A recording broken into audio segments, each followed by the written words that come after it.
अस्सलाम वालेकुम guys, welcome to my YouTube channel Noorin calligraphy. तो गाइस, इससे पहले हमने हमारा सबक नंबर 14 परिंदे की फरियाद, इसको हमने समझा था। आज हम इसके क्वेश्चन आंसर्स और तशरीह करने वाले हैं। पहले हम इसके क्वेश्चन आंसर्स कर लेते हैं, फिर हम तशरीह करेंगे। अगर आप मेरे चैनल पर नए हैं और आपने मेरा चैनल सब्सक्राइब नहीं किया है तो please guys subscribe my channel, और वीडियो अच्छी लगे तो लाइक भी ज़रूर कर दीजिएगा। तो चलिए स्टार्ट करते हैं। हमारा फर्स्ट है मारूजी सवालात। फर्स्ट इसमें क्या है, मंजिल अशार को मुकम्मल कीजिए। तो ये आप चाहो तो बुक में से भी जो नज़्म उसमें से भी देखकर कर सकते हैं। आता है मुझको गुजरा हुआ ज़माना, तो यहाँ पे क्या आ जाएगा, गुजरा हुआ। इसके बाद सेकंड है अपनी खुशी से आना, अपनी खुशी से जाना। शबनम के आंसुओं पर कलियों का मुस्कुराना, क्या बदनसीब हूँ मैं, घर को तरस रहा हूँ। इसके बाद है सही जोड़ी बनाए नज़्म के लग़वी मायने, तरतीब व आराइश। शायर मशरक़ इकबाल। नज़्म के क़स्में हैं 4। सही जवाब का इंतखाब कीजिए। शबनम के आंसुओं पर मुस्कुरा रही हैं कलियाँ। ये किस तरह कलियाँ मुस्कुराती हैं शबनम के आंसू गिरने पर। इसी तरह हम भी किसी परिंदे को कैद कर कर मुस्कुराते हैं, खुश होते हैं। सेकंड है कब्ज़ में नहीं आ रही हैं सदाएं, आता है मुझको गुजरा हुआ ज़माना। क्या याद आता है हमको, गुजरा हुआ ज़माना। फिर इसके बाद है इकबाल पैदा हुए सियालकोट में। इसके बाद मुख्तसर तरीन है। फर्स्ट है गुजरे हुए ज़माने को कौन याद कर रहा है, परिंदा। तो क्वेश्चन से मिला के लिख सकते हैं, गुजरे हुए ज़माने को परिंदा याद कर रहा है। परिंदा अपने खुशी से कहाँ आता जाता था, घोंसले में। शायर ने बदनसीब किसे कहा है, शायर ने बदनसीब परिंदे को कहा है। उल्लामा इकबाल को सर का खिताब किस हुकूमत ने दिया, हुकूमत बरतानिया ने। सर उल्लामा इकबाल को सर का खिताब हुकूमत बरतानिया ने दिया।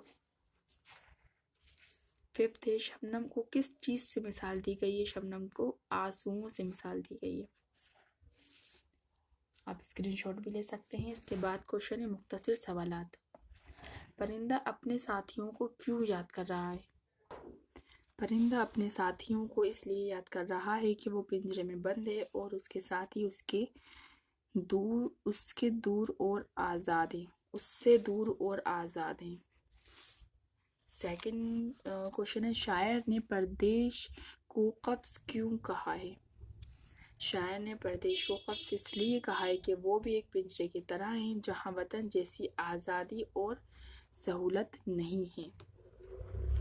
इसके बाद एक क्वेश्चन और है, नज़्म की कितनी क़स्में हैं। नज़्म की कितनी क़स्में होती हैं, नज़्म की 4 क़स्में होती हैं। आप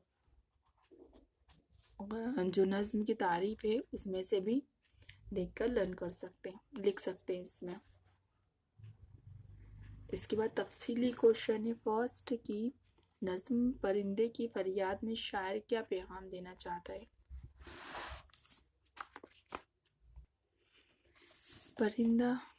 नज़्म परिंदे की फरियाद में शायर ये पैगाम देना चाहता है कि आज़ादी बहुत बड़ी नेमत है। क़ैद व बंदी की ज़िंदगी ख्वाह कितनी ही आसाइश और नाज़ो नेमत वाली क्यों ना हो, वो आज़ाद ज़िंदगी से बेहतर नहीं। ये तफसीली का एक ही क्वेश्चन था। ये जो हमारी चैप्टर है अब ये कंप्लीट हो चुका है। अगर आपको इसमें कुछ भी डाउट है तो आप कमेंट बॉक्स में मैसेज करके पूछ सकते हैं। ये नज़्म बहुत ईजी है, अगर आप चाहो तो आपको जो भी इसे समझ में आ रहा है आप इसको अपने ओन लैंग्वेज में भी लिख सकते हैं। चलिए अब हम इसकी तशरीह कर लेते हैं। वैसे ये बहुत ईजी है। एक परिंदे के बारे में बताया है कि इसमें कि एक परिंदे को कैद कर लिया जाता है, वो किस तरह अपने पुराने से वक्त को याद करता है और अपने लोगों को याद करता है। और इसमें शायर ने परदेस का भी जिक्र किया है कि किस तरह परदेस भी एक पिंजरे की तरह है कि वहाँ पे किस तरह जो साथी उसके वो परदेस में कहाँ मिलेंगे। परदेस में जिस तरह इंसान अपने देश में खुलकर खुश होकर रह सकता है, वो परदेस में नहीं रह सकता। तो चलिए अब हम इसके तशरीह कर लेते हैं। ये रही इसकी तशरीह। फर्स्ट शेर, اس کا حوالہ منزل اشعار ہماری کتاب گلشن اردو کی کتاب پرندے کی فریاد سے لیے گئے ہیں۔ اس کے شاعر علامہ اقبال ہیں۔ اس کے بعد اس کی تشریح۔ اس شعر میں شاعر نے پنجرے میں قید پرندے کی فریاد کو بتایا ہے کہ وہ پرندہ کس طرح اپنے پرانے زمانے کو یاد کر رہا ہے، وہ باغ میں اڑنے اور سب پرندوں کے ساتھ مل کر چہچہانے کو کس طرح یاد کر رہا ہے۔ وہ پرندہ قید میں ہے اور وہ اپنی آزادی کے زمانے کو یاد کر رہا ہے۔ سیکنڈ ہے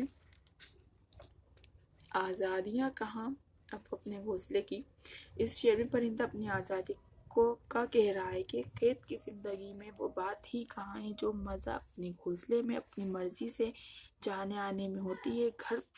گھر پنجرہ سونے کا بھی ہو تو وہ بات کہاں جو اپنے گھونسلے کی ہوتی ہے۔ اب اس کے بعد تھرڈ ہے لگتی ہے چوٹ دل پر آتی ہے یاد جسم۔ اس شعر میں شاعر کہہ رہے ہیں کہ جب بھی پرندے کو اپنے پرانے دن یاد آتے ہیں تو اس کا کلیجہ منہ کو آ جاتا ہے اور دل تڑپ اٹھتا ہے۔ جیسے جب کلیوں پر شبنم کی بوندیں گرتی ہیں تو کلی نکھر جاتی ہے۔ اس میں شبنم کی بوندوں کو آنسوؤں سے تشبیہ دی گئی ہے، مطلب کہ کس طرح جب شبنم کی بوندیں گرتی ہیں تو کلی نکھر جاتی ہے۔ تو اس کے اندر جو بوندیں ہیں ان کو کیا کہا گیا ہے؟ آنسو کہا گیا ہے۔ وہ کسی کے آنسو ہوتے ہیں لیکن اس سے کلی نکھر جاتی ہے۔ فورتھ ہے وہ پیاری پیاری صورت۔ تو اس شعر میں شاعر کہہ رہے ہیں کہ پرندہ اپنے پیارے پیارے بچوں کو یاد کر رہا ہے جن کے وجود سے آشیانہ آباد اور جن کی کلکاریوں سے ہم سب شاد و آباد تھے۔ وہ پیاری منموہنی صورت والے اس کے بچے جن سے اس کے گھونسلے میں رونق لگی رہتی تھی۔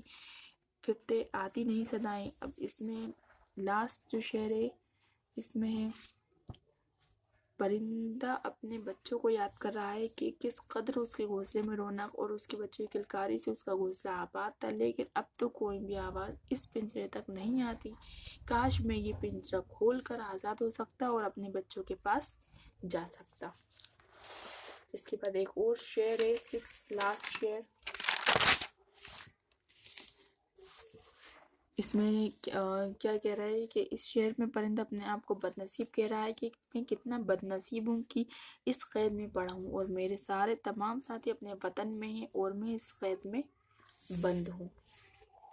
تو اسی کے ساتھ ہمارا جو یہ چیپٹر تھا یہ کمپلیٹ ہو گیا ہے۔ امید کرتی ہوں آپ اس کو اچھے سمجھ گئے ہوں گے اور اس سے اچھے سے نوٹس تیار کر لیں گے، اور اگر آپ کو کچھ بھی ڈاؤٹ پرابلم ہے تو آپ کمنٹ باکس میں میسج کر کے پوچھ سکتے ہیں، اور اگر آپ نئے ہیں اور آپ نے میرا چینل سبسکرائب نہیں کیا ہے تو please guys subscribe my channel, اور ویڈیو اچھی لگے تو لائک بھی ضرور کر دیجیے گا۔ Thank you.